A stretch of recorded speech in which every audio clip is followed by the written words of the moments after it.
राधे राधे महाराज जी। महाराज जी, सच्ची भक्ति और केवल कर्म कांड में क्या अंतर है?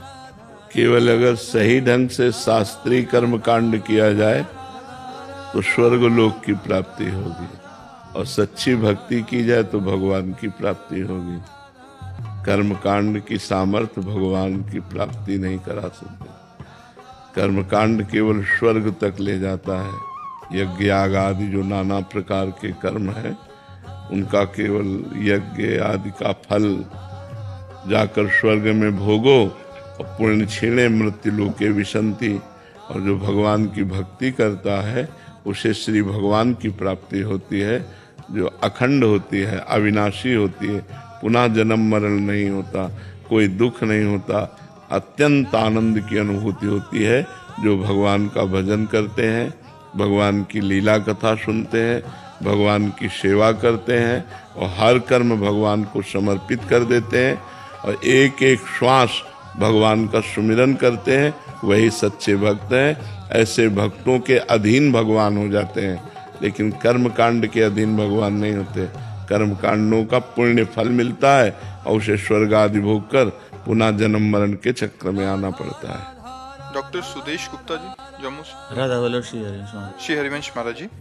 महाराज जी, जब हम वृंदावन आते हैं, यहाँ के दिव्य वातावरण और साधु संतों के सानिध्य में रहते हैं, तो ये अनुभव होता है कि यही सत्य है, यही जीवन का वास्तविक स्वरूप है। परंतु जब हम लौटते हैं और धीरे धीरे संसार का जीवन व्यतीत करने लग जाते हैं, तो वही उसी में उलझ के रह जाता है। महाराज जी, ऐसे में अपनी स्थिति को कैसे स्थिर करें?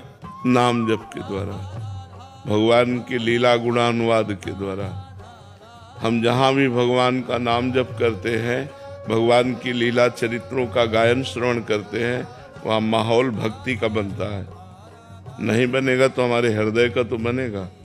जब विभीषण जी लंका में रहकर भगवान की महान भक्ति कर सकते हैं, भगवान कह रहे तुम सारीखे संत प्रिय मोरे, धरऊं देह नहीं आन निहोरे। तुम्हारे जैसे संतों के लिए मैं अवतार धारण करता हूँ, भगवान कहते हैं विभीषण जी को।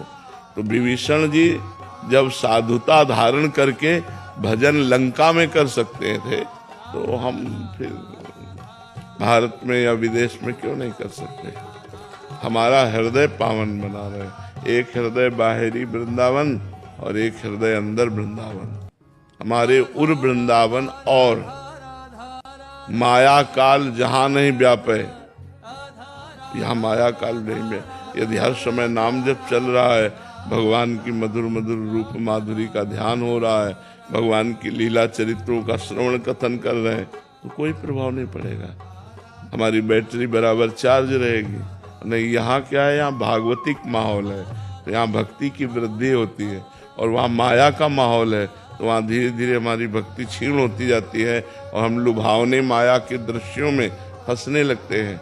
लेकिन यदि हम वहाँ भी अपनी भक्ति को पुष्ट रखें, भगवान नाम कीर्तन, भगवान नाम जप, भगवान की लीला कथा, तो हमारे अंदर उतना प्रभाव माया का नहीं पड़ेगा और हम बलवान भक्त हो करके कहीं भी बैठ करके भगवान का चिंतन कर सकते हैं। सावित्री त्रिपाठी जी। राधे राधे। महाराज जी, 70 वर्ष के पश्चात क्या पूर्ण जीवन सिर्फ भगवत स्मरण में समर्पित कर देना चाहिए? 70 वर्ष के क्यों? हम तो कहते हैं जब से होश संभाले तब से भगवान को समर्पित कर देना चाहिए। 70 वर्ष तो बहुत बर्बाद हो गए, बहुत। लेकिन अब लो नशानी अब ना न सही हो। अब जितना बचा है उतना भगवान के चरणों में अर्पित कर दो। हर श्वास नाम जप करो। पता नहीं कौन सी श्वास आखिरी हो, तो जो श्वास आखिरी होगी उसमें नाम जप किया तो तुम्हारा मंगल हो जाएगा, तुम्हारा कल्याण हो जाएगा। लेकिन यदि पहले से भजन का अभ्यास नहीं किया तो 70 वर्ष के बाद आप भजन नहीं कर सकते। भजन करना कोई खिलवाड़ नहीं। हम तो साधारण उदाहरण देते हैं, जैसे हमने कभी जिंदगी में पिस्तौल नहीं पकड़ी हाथ में, तो आप हमको पकड़ा दे तो हमारे लिए बेकार है। हम फेंक के भले मार सकते हैं, गोली नहीं चला सकते, क्योंकि अभ्यास नहीं किया।